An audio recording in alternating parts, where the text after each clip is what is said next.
Hey Bill, do you have a couple minutes? I have a few questions. Sure. Can we walk and talk while I check something? Absolutely. Thanks. I wanted to ask you about our intake and exhaust covers for C-130s. Yeah. So can you tell me what exactly is a C-130? It's an airplane. It's an aircraft, American-made, that is capable of operating off of a dirt strip or a common airstrip. It's primarily used as a craft to airdrop troops and equipment into hostile areas. It's used for a lot of other things too, but that's its primary task. Awesome. And what are intake and exhaust covers? Intake and exhaust covers, it's a system that's used to preserve the gas path of the turboprop engines on the C-130, which there are 4. And they're airtight, hermetically sealed, high barrier covers that keep the interior gas path free of corrosion. You mentioned corrosion. Why are these covers necessary? Because if an engine sits idle for more than 30 days without running, the manufacturer of the engines won't honor the warranty. So unless they're preserved, which means unless they're prevented from becoming corroded. That's why they use them. All right, shall we? Sure. So who uses these covers? Well, primarily the people that use them are MROs, which is a maintenance, repair, and overhaul facility. And these aircraft, like all aircraft, are pretty sophisticated, and there's very large systems. Radar is one of them, for example, that might take up to 6 months to do a complete overhaul on, or they may need the center wings changed out or anything of that nature.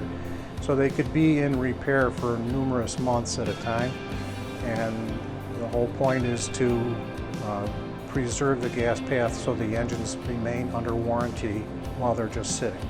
Okay. And who makes these covers? Heritage Packaging. How about that? Yeah. So we offer the solution, but how did you first hear about the packaging problem? Flat out here. It was a long time ago. I was at work a little late one evening and the phone rang, and I happened to be right near it and answered it.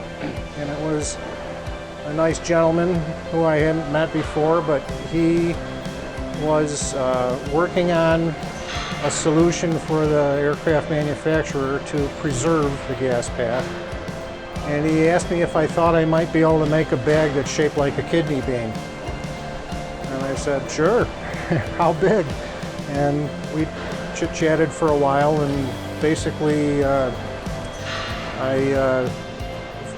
ground down the tip of an old soldering iron of mine and made about a 1/2-inch diameter flat seal area and made him a contour-shaped prototype overnight, and that started it all.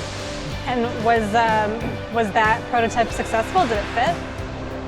Yeah, he said it fit almost like a glove. It wasn't perfect, but pretty close.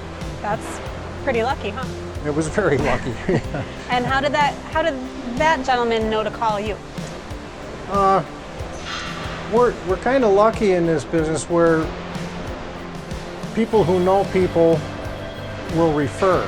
So the first couple places that he spoke to kept referring him on to people that thought they might do better than the first person he spoke with. And eventually it got to me, which was very nice. And we ended up being the place that designs and builds them. Because isn't Heritage Packaging known for taking on tasks that... We do a lot of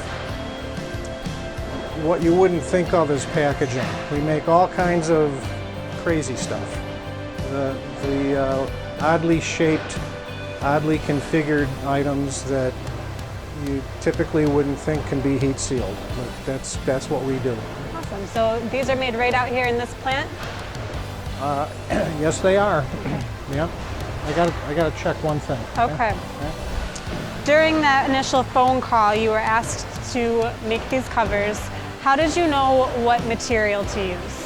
Well, in this particular case, the gentleman that called me had a particular material chosen that he wanted to use because it was his material, And a great one, right? and it's a really good one. I had been using it for other items for approximately a year prior to his call, and it was very, very new to the industry when he brought it to America.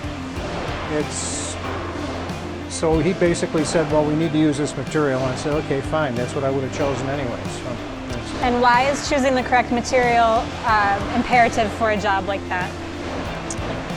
well, you want to have a material that's suitable for the environment that it'll be used in and that will perform to the standards and criteria that it's designed to meet. So if you use one that's too flimsy, it won't withstand the rigors of the job, and it'll fail. So you got to have the right material. Do you think that your experience using that material in the past helped you make a successful prototype right away because you knew the parameters? Yeah, I already knew the optimized settings to utilize to, the right heat, the right time, the right temperature to make good seals. And once I got away from the soldering iron and actually used heat sealers, it worked really well. So you don't recommend a soldering iron for? I definitely don't recommend that. No. What sort of testing was performed on our end for the final product? With pretty much everything we do heat seal seam testing with tensile testers. We use burst strength testers.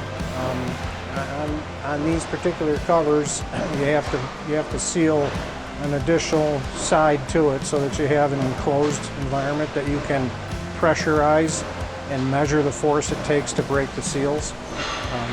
That's how we test them. All right. And do we need to check on that machine over there? Yes. Okay. So after the prototype was approved, what happened next? Next, what we did, again, this is 20 some odd years ago. We wrote protocols on the installation process, the appropriate cleaning that needed to take place first. Did you have to travel anywhere to see the engines? Yeah, I traveled down to Georgia at one point, and also I got clearance because there were some C-130Js undergoing maintenance in Niagara Falls, New York at the, I forget the name of the base, but it was a National Guard air base. And it was kind of fun because the Blue Angels were practicing there that day, so that was a lot of fun. But they allowed me on site and were incredibly open to letting me do this. Gave me a lot of assistance, let me use their lifts and things, and I was able to get up and take all kinds of good measurements off of the engines so that we could get everything just right. So you got it all just right, and then the orders came in? It wasn't quite that easy, but yeah, we got it all just right, and then I did a complete cost analysis and came up with pricing and started pushing the sales button, and then orders came in. Yeah. And I assume, did they need to do a lot of testing on their end to make sure that these were working? Prior to the aircraft manufacturer allowing these to be sold to all of the external users, they put it through a lot of their own tests and mounted them on several engines there and had them monitored on a daily basis for how much humidity was inside. I think the standard was we wanted it to be less than 30% relative humidity, and for the most part they maintained less than 20%. And is that why in some of the kits that we sell there's is it a thermal hygrometer? Is that the correct? A thermal hygrometer is it's a device that's used to measure relative humidity within a closed space. And it's, we install a one-way valve in the covers also, through which the thermal hygrometer can be inserted and get an accurate measurement on your humidity. Can you back it up and tell me, after we check out this machine over here, how these covers are actually used? How you said they're vacuum sealed, so how do they go on? The covers fit into the intake. They're shaped, and it's a kidney bean shape with an apron all the way around it that sticks outward. And so it's pushed into the intake, and then there's a special 3M preservation tape that is used to affix the edge of the cover to the cowling of the engine. And on the exhaust, it fits right over the exhaust nozzle, and the same tape is used there. And it's proven to be totally hermetically sealed. And are these covers still used today? Oh yeah, we sell them all the time. Yep, yep. I just got to check one reading, okay?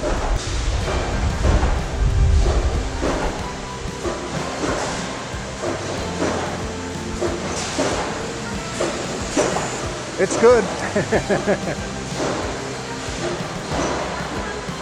How long can the covers be used for?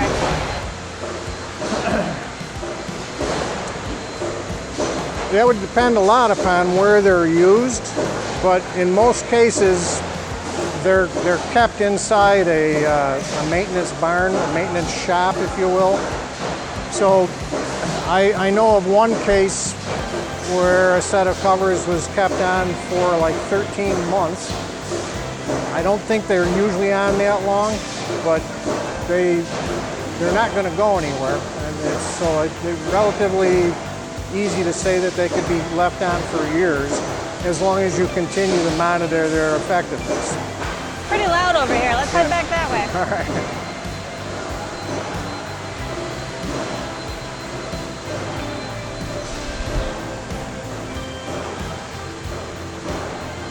Bill, can a business order just one?